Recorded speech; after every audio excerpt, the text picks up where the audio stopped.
I am just delighted to be here today. I'm Carol Engler, and I am speaking today on empathy.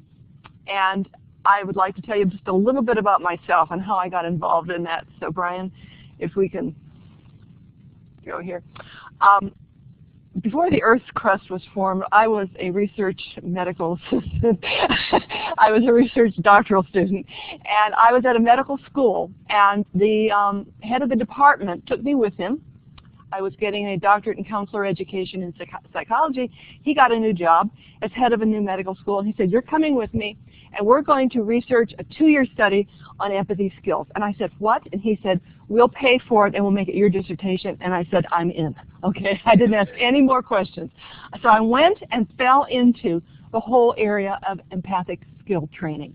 So I was one of the first people to start in this area, and my dissertation came out in 1980. So that is how all this began. And over the last 30-some years, have trained business educators and government officials in the area of empathy skill training. And now it's becoming a buzzword, apparently. And so I didn't know I had become fashionable. So we go right here, and Brian, and we'll go straight into why it's important. And it is important to teach everybody empathy because of the diversity of our computer science classrooms today. And we're going to facilitate today 3 things you can do to help your students learn empathy by modeling for them. And empathy is not just nice. It is the foundation of trust. It's the foundation of team building, and it's the foundation of productivity. I'm going to give you the dictionary definition. This is the simplest one I could find, and that is the ability to understand and share the feelings of others. But we're going to go one step further with it, because it's not just a touchy-feely idea. It's a way of taking perspective and looking at the other person's side. And here we go with perspective. One of them is this: affective empathy. Empathy as a shared emotional response, a sort of mirroring response. So if you look at the face of this child in anguish and you too feel anguish, that's affective empathy. You're mirroring their emotions. The second kind you'll find when you open your psychology textbook is this: cognitive empathy, which is about perspective taking, about stepping into somebody else's world, almost like an actor looking through the eyes of their character. It's about understanding somebody else's worldview, their beliefs, the fears, the experiences that shape how they look at the world and how they look at themselves. We make assumptions about people. We have prejudices about people which block us from seeing their uniqueness, their individuality. We use labels. And highly empathic people get beyond that, or get beyond those labels, by nurturing their curiosity about others. Okay, so that was the voice of Roman Krznaric. He's a British writer, and he is a consultant on empathy to the United Nations, of all places. Empathy and communication. And that clip was a part of a longer clip. It was just published about a month ago. So Brian, let's head on to the next one. Now, when you have something like empathy, it's sort of out there, you know, it's this wavy kind of idea. And before I came here, I thought to myself, you are computer scientists. You know what data is. You know how to measure things. And so one of the things that started when I designed the whole idea of empathic education was that we had to have an evidence base on it. And there is an evidence base, and that is in something called mirror neurons, which are empathy neurons right here in our brain.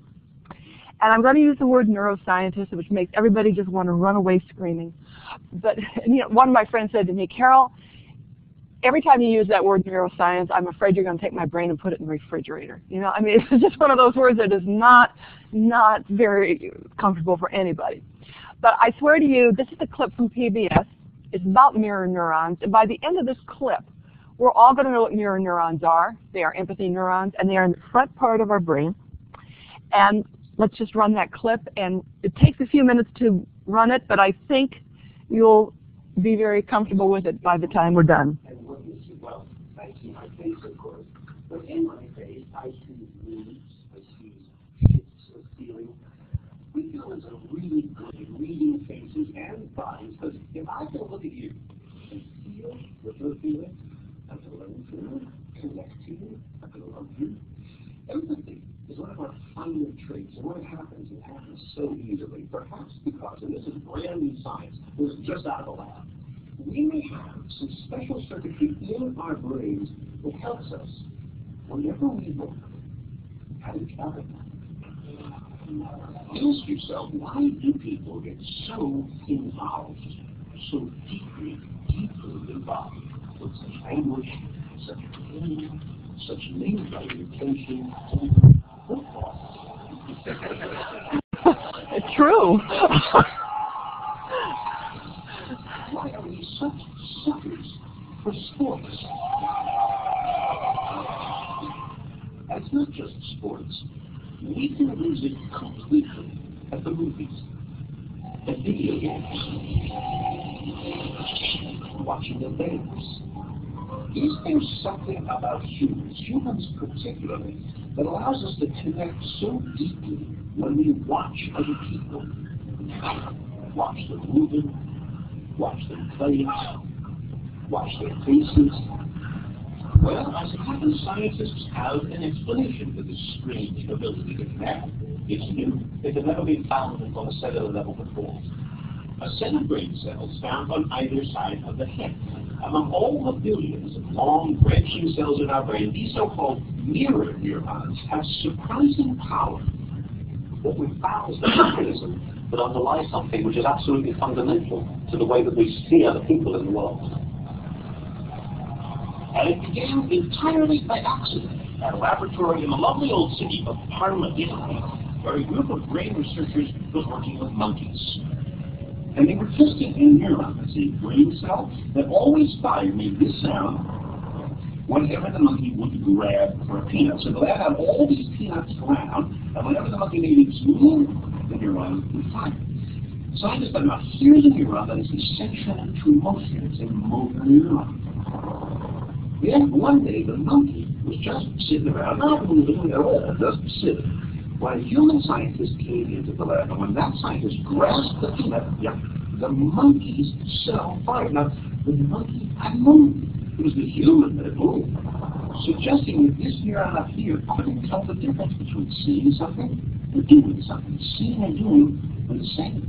Or more intriguingly, is that this neuron, watching somebody do something, is just like doing it yourself.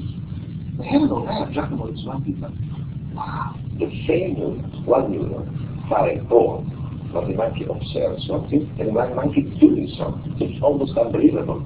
It was surprising because this cell which was involved with motor planning for the monkey turned out to be interested in movements of other people as well. Some people call them monkey see, monkey do neurons, but the name that stuck is mirror neurons, because for them, the brain seems to mirror the movements it sees. This accidental discovery got scientists thinking, doing more tests, and it soon became pretty clear that this is not just a monkey thing, it's a people thing too.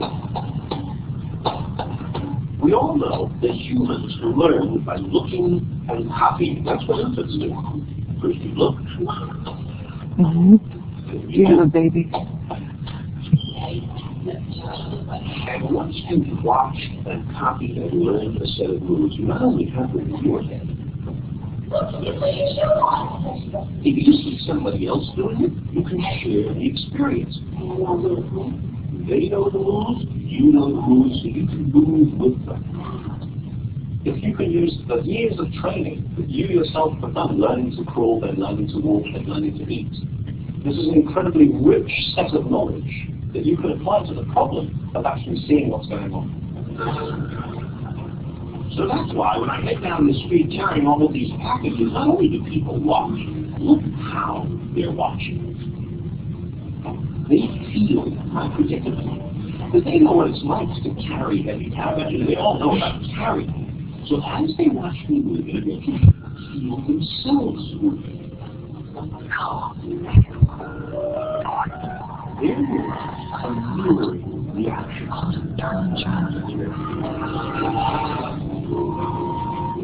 These neurons may be the brain's way of translating what we see so we can relate to the world. The mirror system is the way that you tap into, the way that you harness your own abilities and project them out into the world. And people are really good at watching and translating what we see. Like with just 13 moving dots, that's all there are here, you'll have no trouble recognizing these very ordinary activities. What's more, tests have shown when a person sees a movie like this of his own movement, they'll recognize it immediately as his own. And that's why sports fans tense with the action and wince and leap, because if you know the game,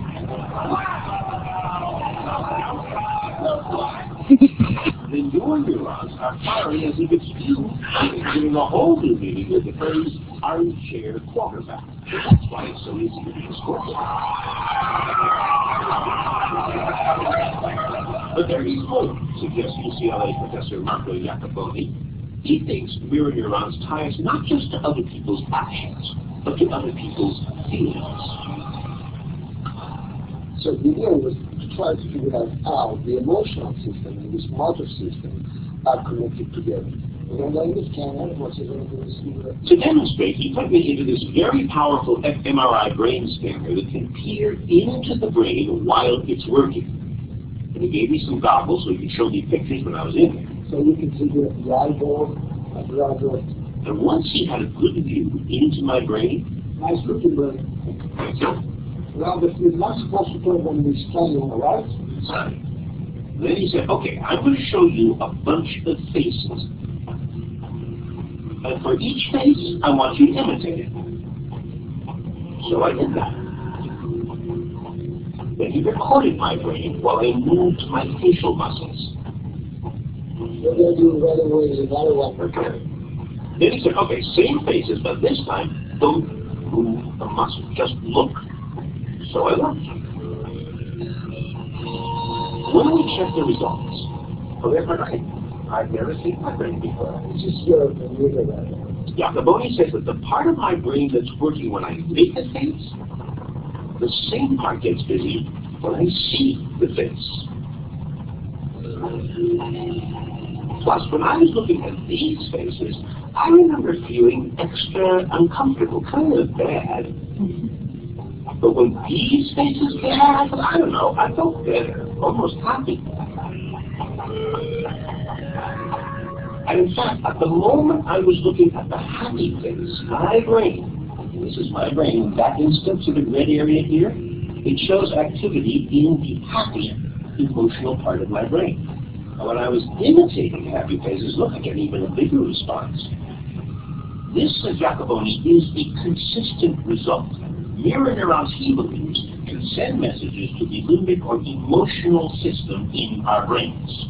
So it's possible these neurons help us tune in to each other's feelings. That's empathy.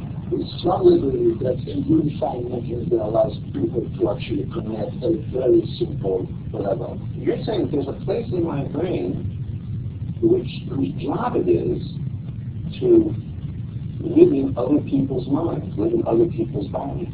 That's right. Oh, God. Somebody died. Somebody died. Yeah. And great actors instinctively know that if they put feeling and drama into their bodies, their faces, we will respond. What actors are expert in is using their movements to inspire feelings in the people watching. These are the experts in the mirror system. We are intensely social creatures. We literally read other people's minds. I don't mean having psychic like telepathy, but you can adopt another person's point of view. When you put it together, what do you think it's going to be? So if mirror neurons help us connect emotionally, what about people who have trouble with this? Kids like Christian, who has autism. Why do you like later? It's been known for some time that children with autism could be quite intelligent, but have a profound deficit in social interaction. Christian can speak and read and write, but like many kids with autism, he will avoid eye contact. He often misunderstands questions. So Christian, can you tell me what you did in school today? Very well. You're doing well? Everybody wants to know what exactly causes this. So Dr. Ramachandran and his graduate student Lindsay Schenck designed an experiment. We're going to be reading your brainwaves with this cat. They recorded brainwaves while the kids opened and closed their hands, and while they looked at a movie of somebody else's hands. For most people, the brainwaves look the same either way, whether they're doing or seeing. But for kids with autism, the wave changes, suggesting possibly that autism may have something to do with broken mirror neurons. Their brains may be different in that regard, and they have deficits in the brain neurons. But we don't know this for sure yet. There needs to be additional work needs to be done using brain imaging.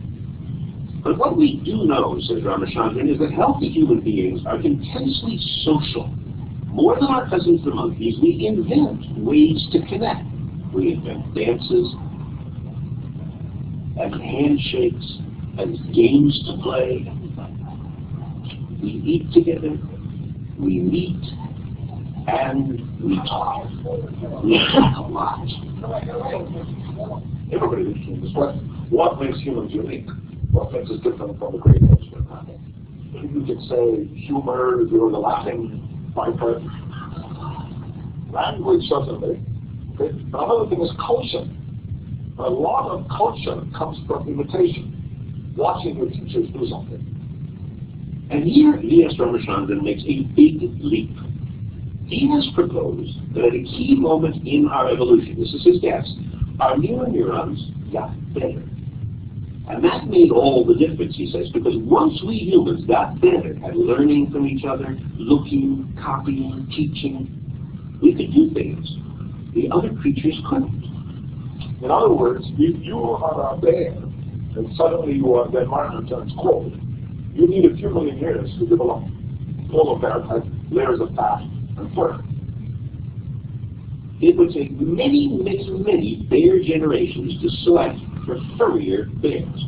But, says Ramachandran, if you're a human, you watch your father slaying another bear and putting on a fur coat, skinning it, using that as a coat. You watch it, you learn instantly. Your blood neurons start firing away in your brain. And you perform the same sequence, complicated sequence. Instead of going through millions and millions of evolution, you've done it in one generation. And while no one's claiming that mirror neurons are the key ingredient that makes us different from other creatures, what these neurons do suggest about us seems almost self-evident. You can see it any Sunday at a sports bar. With deep in our architecture, down in our cells, we are built to be together. There would be very little point in having a nervous system if you lived on your own. There would be a lot of points in having a digestive system if you lived on your own. There would be a good point in having a movement system if you lived on your own. There would be a good point in having a visual system if you lived on your own. But there would be no point in having a mirror system. The mirror system is the most basic social brain system. It's a brain system which there's no point in having if you don't want to interact or relate to other people. But we do like to interact, and maybe now, as never before, you will understand why. Okay, I'd like to pause there and ask you for any comments you might have regarding that mirror neuron system. Yes, sir. How is the research done? You saw Rizzolatti, the Italian. He just won the the Spanish equivalent of the Nobel Prize, and it was discovered in '96. And the autism research has been a lot, but with the general population, we're just now starting to get into it. And I basically taught myself neuroscience by going to McGill University's website. They have a children's neuroscience website. And then I started cold calling neuroscientists, and they were remarkably open with me. And some of the biggest research is being done at MIT. Emile Bruneau is there. And he is fantastic, and he is working with Israelis and Palestinians and using the fMRI machines. So it's becoming more and more prevalent. Now you say to yourself, I know somebody doesn't have any mirror neurons. I'm sure you can think of somebody in our lives. And there are those who have underdeveloped mirror neuron systems, but this means they can grow. So that's the research. The autism part, when you have a child with autism, the child avoids looking at you. And the mirror neurons, the empathy comes through the eyes. So the child may be thinking empathic thoughts about somebody in trouble, but cannot express it. The wiring just doesn't go. The thing about that is that it has happened to me personally and also a lot of people. It may also be a cultural thing. You see, in many cultures, especially when you're dealing with elderly people, authority figures, kind of respect, you don't make eye contact. Yes, that's a good point. That's a very good point. And I hope that the research takes that into account. Well, Olivia. I tie it back to, there was a session earlier today where, and we've been hearing it from industry for a long time, soft skills, Oh, yeah. all these things that we're supposed to be as educators be getting across, but it's not coming out of our students, and industry puts it at the top of the list. And the big question that's kept coming up is, how do we teach? And what I'm kind of like the epiphany here is you have to see, you have to, and this may be a segue, this is a segue. It is. You have to model it. That you have to model it, you have to coach it, model it, show it. Exactly. And let people practice. And let them practice, which we're about to do, everybody. You're exactly right. You're exactly right. And it's learned by doing. And that's John Dewey. I mean, he wrote that book many, many, many decades ago. So that's what we're going to do here today. 3 very simple things. You're not going to have to solve anybody's problem. You're just going to have to do a few simple things regarding communicating. Thank you for your comments. I appreciate them very much. One of the major things is this. Remember how many of us were raised with the idea that once you were born with this brain, that brain didn't change much, and the brain declined over the years. But now the idea of neuroplasticity has become more and more and more and more prevalent. So we can learn things we never thought we could learn. We can overcome traumas from childhood because our brain cells basically can rewire, and our mirror neurons can be expanded. So there's a lot more hope out there. Okay, are you ready for your exercises? Now this is going to be so easy. All right, first thing, you got to have yourself a partner. Okay. All right. you got to be sitting with each other, or one of you just move up or back, but be sure you're facing each other and you're looking at each other. Okay. And remember this. Yeah, you can do 3, and you have an observer if you want. Okay. Or you could come up if you like. Oh, you're going to do back there. Okay. All right. Now, remember this, that empathy is in the eyes. Okay? So keep that in mind as we do this. 3 simple exercises. We're going to work our way up. Okay, the first one is this. You've already turned to your neighbor. You're going to talk, one of you, Olivia, you're going to talk about your fondest childhood memory. And what's your name? Ruth. Ruth is going to go and not have any eye contact, and she could care less. She could care less, and this is hard. Okay, but you're not going to, you don't talk, you don't acknowledge, you don't look, nothing. And you are going to have, Olivia, 40 seconds to do that. I'm talking about your favorite childhood memory. And then we're going to switch. So I'm going to use my wonderful iPhone here with the 40-second deal. And we will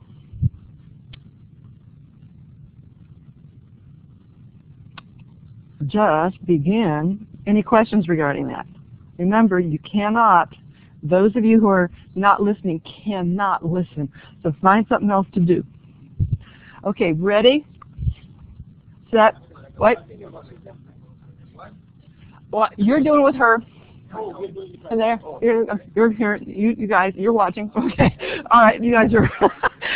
You're the technical assistants. Okay, and John's back there with the videography. Okay, are we okay?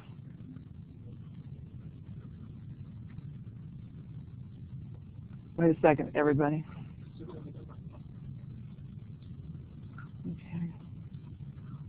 Okay, ready, set, go.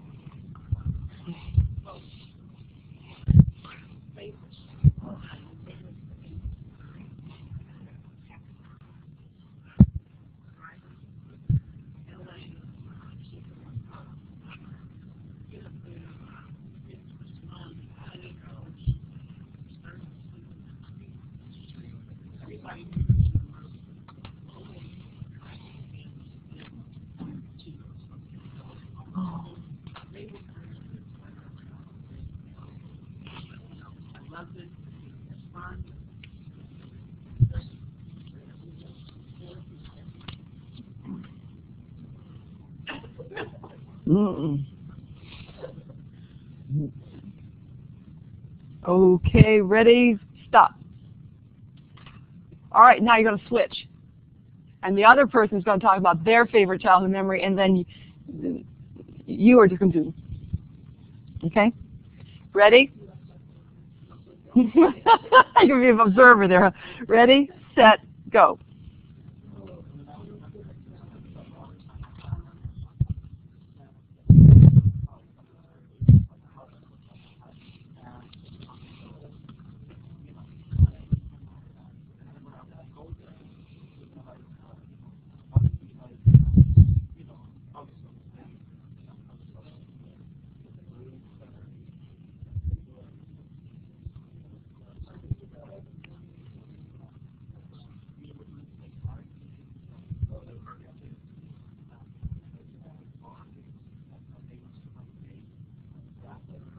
Okay, stop. All right. Okay. Was it easier to be the, how many of you thought being the speaker was the most difficult to be? 1, 2, 3. How many of you thought the listening was the most difficult? Okay. Tell me, why? Why was it so difficult? Give her any attention? Nothing. Right. Nothing. It is. Yeah, and that is cultural for us because we look right in the eye. Now, for those of you who were speaking, how did you feel when you were being ignored? Even though it was play, you know. It felt like I was talking to my students. They're like, oh. Okay. All right. You feel you're talking to your students. What other? Anything else? How do you feel about yourself? Just for a brief second. Yeah, it's not important. Yeah, low. And this is your favorite childhood memory, for God's sake, you're talking about. I mean, this is something pretty important. Okay, so you see, when we would, for example, if I have a student that's come up and wants to talk to me, and I'm like, right. I have had to learn to stop whatever I'm doing, take my face away from the screen, and look at them. I had to learn to do that, especially in this day of technology. So that may be one of the things that we can file in our heads. Now we're going to go on and do another one, and this is a new one for me. So, okay, this one, yes. There you are.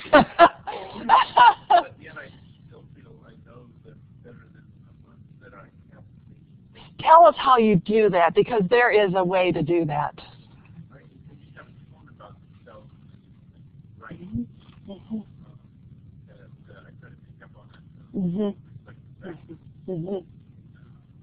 Excellent. So you're using your mirror neurons even without the eye. Visual. Exactly. Yeah. Yeah. I find I pick empathic language. I go for words when I do my responses. That's great.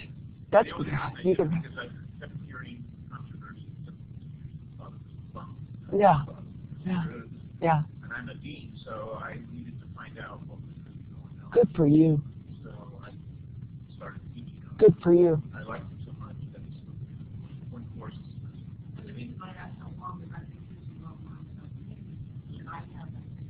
Yeah. Really. And they can pick it up from us. You can pick up desperation. Oh, yeah, you can. It's amazing what you can pick up. It's not an only course. I get mad when I see a student send me an email loading cups letters. Yeah. Why are you attacking me? Yeah. Great responses. We came up with the mirror neurons. I thought about, I have a couple of friends who live across the country and they used to write letters back in the old days. Before. And I could sense when they were writing the letter, and I then 3 days later would receive it. That's intuitive. And yeah, but it also comes from mirroring, because I actually can tell whose energy is in terms of Wow, that's fantastic. Yeah, it's like one step further. You're going way into, yeah, you're. It happens. I don't know why it happens or how it happens. But you've had probably that most of your life, I would imagine. Yeah, that's. Right, sociology, following this and Wow. And one of the things that came out of it, how we developed the concept of self, is what we call the black self. That we have to have a reflection on other people's faces about Yes, yes. so that sense of self. Imagine having a parent who does not smile at their child, at their baby, you know. Yeah. Thank you. Your input is wonderful on this. Oh, that doesn't show up very well, does it? Okay. Can we reduce that down, or?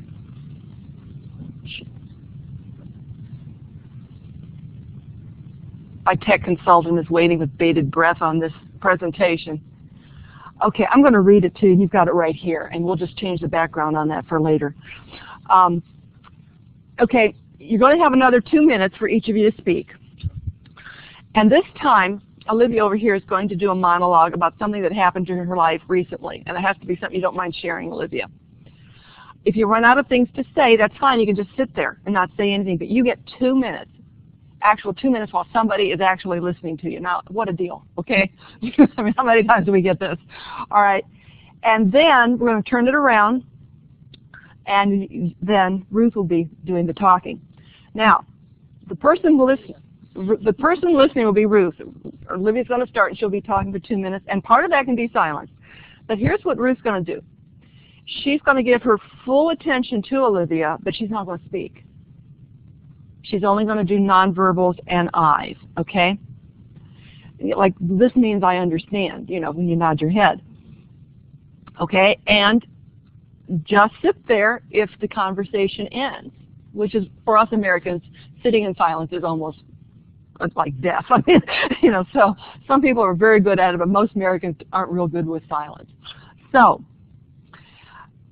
then we're going to talk about that and what that was all about. So I'm going to give you 2 minutes, Olivia and Ruth and everybody else here in the room. You're going to have 2 minutes. Ready, get set, go.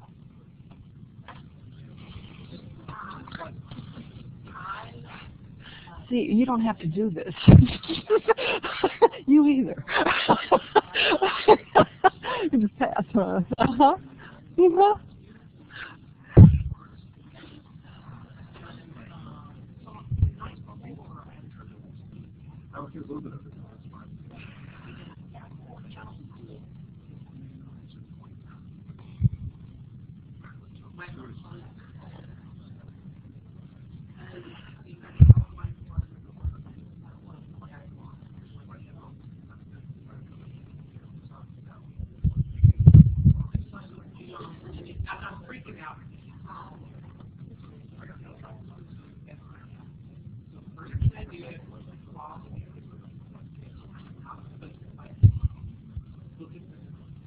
Okay, you got 1 minute to go. 1 minute to go. It is a long time. And then you got the silence issue.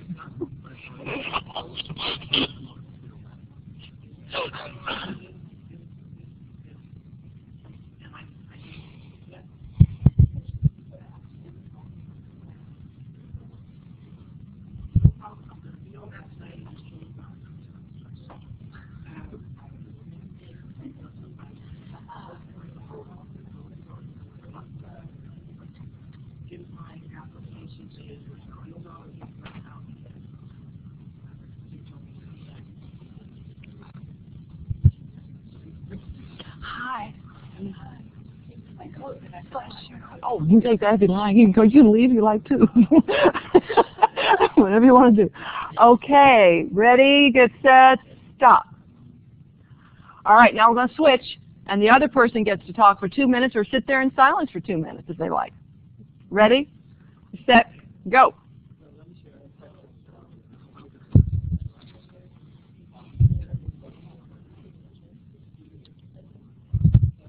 The next one, I'm not sure how that's going to look either. So,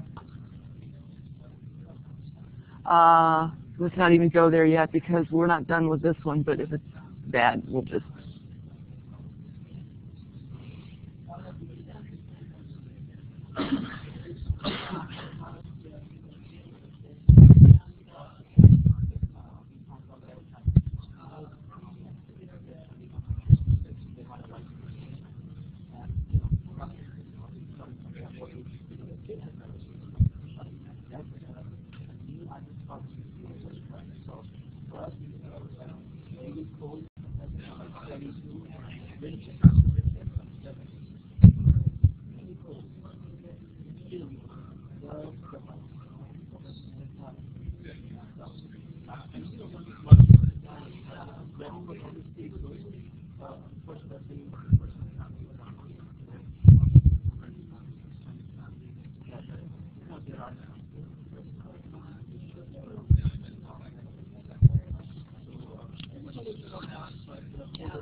Okay, stop.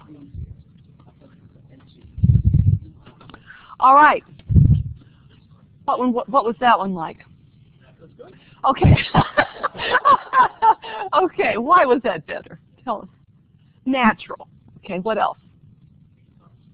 Response. Okay. Yeah. Yeah. Yeah. What was silence like? You didn't have any? Most people find it pretty uncomfortable. But you didn't have any? Okay. All right.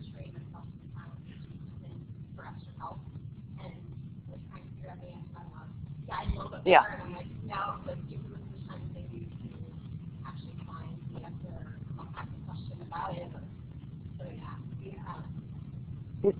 It's difficult, especially when you know the answer. You know. Okay, so see the contrast and the eyes and the nonverbal and how important that is in the class or anywhere. All right, and the third thing we're going to do is this. It's called I hear you and I see you. And you're actually going to be able to both of you talk this time. And you're going to have the 2 minutes again, and you're going to pick one of 3 scenes. The first scene would be students are working in groups of 4 or 5 on a project, and one of the students approaches the instructor and states that all the student is permitted to do in that project is take notes. The student complains there's been an attempt on the part of one of the more dominant team members to do the actual hands-on work. The student states to the instructor the team is not working well because not only does the most dominant member do all the work, but is not listening to ideas.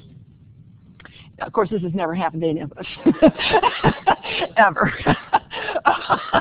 All right, now another impossible situation.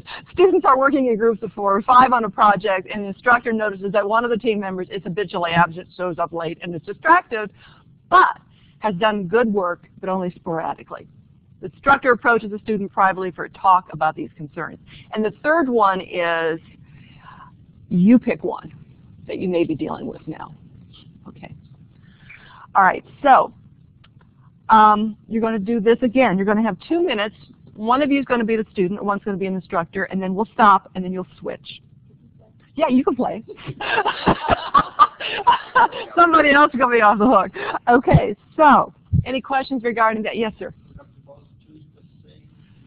No, you don't need to. No, you don't have to both choose the same one at all. Just whatever you'd like to do. You want to give me to give you a few minutes just to select what you want to do? Oh, 10 minutes left? Okay. We've got 10 minutes left, so you're okay? Okay. One of you student, one of you teacher, then you'll switch. And okay, bye-bye. Take care. Thank you. You've been very polite. Thank you. Okay. All right, ready? Get set. Go. 2 minutes.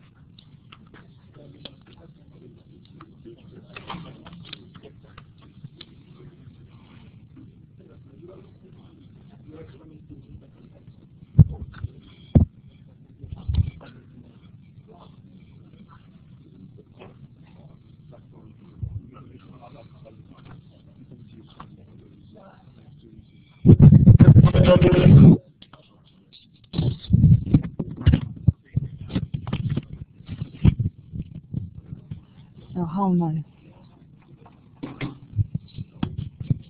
Does that mess it up? No? Yeah? Does it mess it up? Okay. Okay.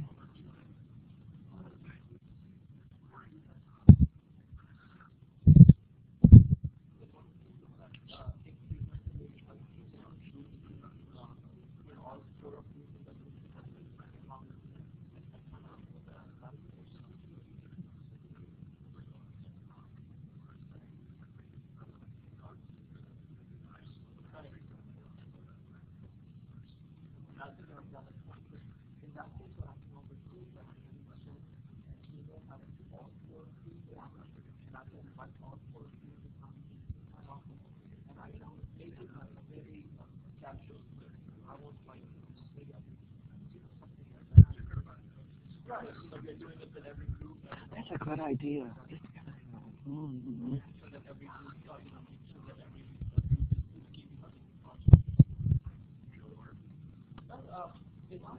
Okay, stop.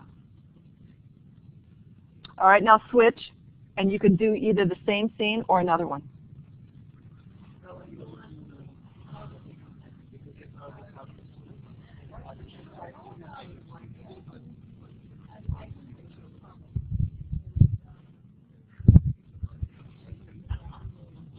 What is your name again? I'm sorry. Blaine. And you work here for ICT?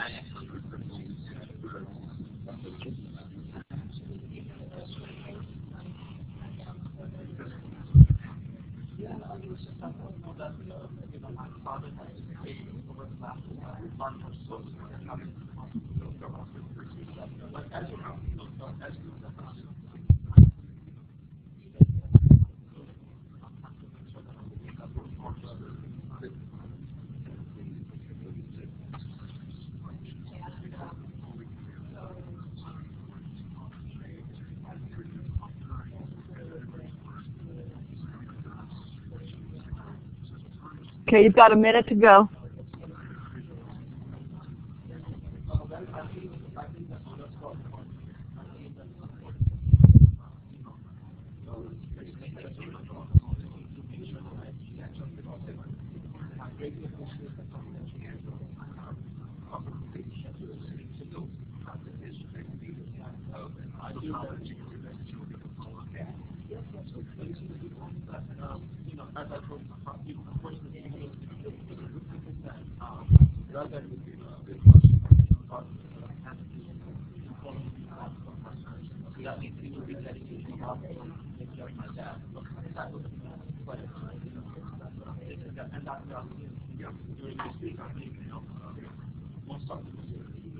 Okay, stop.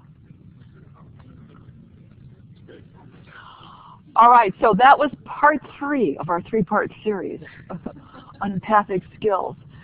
What were you conscious of as you were talking that you had not been conscious of before? Maybe nothing. Maybe it was, nothing. What were you conscious of as you were either listening or speaking? When I was speaking, I was making an effort to convince my professor. Okay, so you were selling. Okay.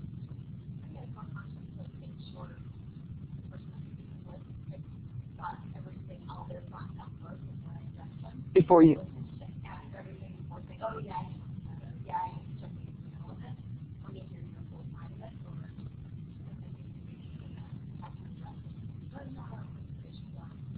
So you slowed yourself down.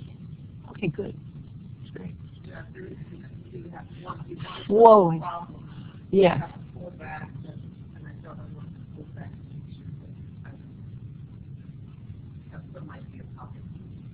Yes. Yes. You really. I thought that they were trying to solve the problem, but I thought they were empathetic enough to understand and be sympathetic with my situation and beginning of the team, and the other person wasn't getting in. Okay. Okay. All right. Now, we've got one more slide to go, and this is brain-based, what we're doing here now. I hang out with as many people who know something about neuroscience as possible. And one of my wonderful doctoral students just got her cognate in neuroscience education from Johns Hopkins. And I go out and talk about the science of compassion and empathy. And these are takeaways for today. 3 things you know now that you did not know before in today's presentation. 3 things. Mirror neurons, okay. What else? Say it again. What? Say it. You don't want to know, okay. Monkeys like peanuts. We're not going to count that. Okay. I just naturally, I've done that. Mm-hmm. But I didn't realize how hard it is.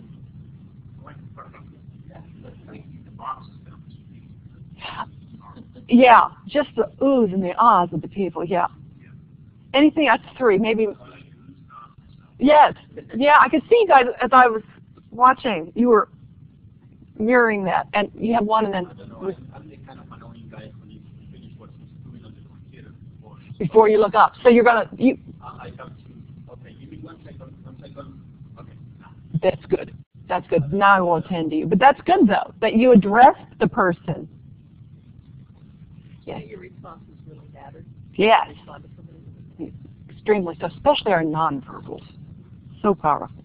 Okay, 2 things you're going to tell your friends and family. Mirror neurons. Mirror neurons. Aren't they fascinating? Anything else?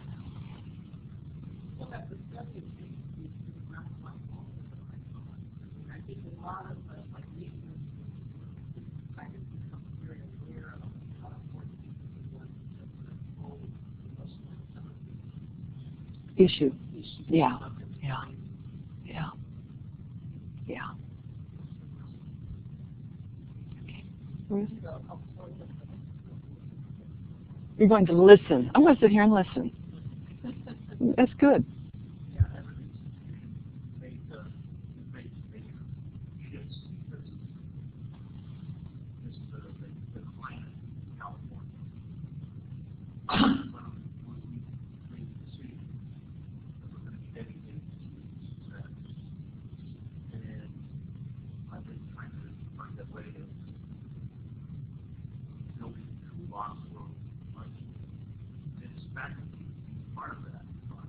Wonderful.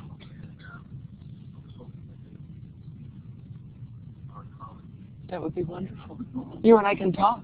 You and I can talk. Yeah. And, empathy is something a standardized test does not measure, which is one of those things that, yeah. Thank you very much. That would be an honor. Well, we will talk before. I'm sure we'll all be going out for wine. So let's talk and see. And then action you're going to take starting right now. Happy. There we are. Thank you so much, Olivia. Thank you for fighting to bring me here.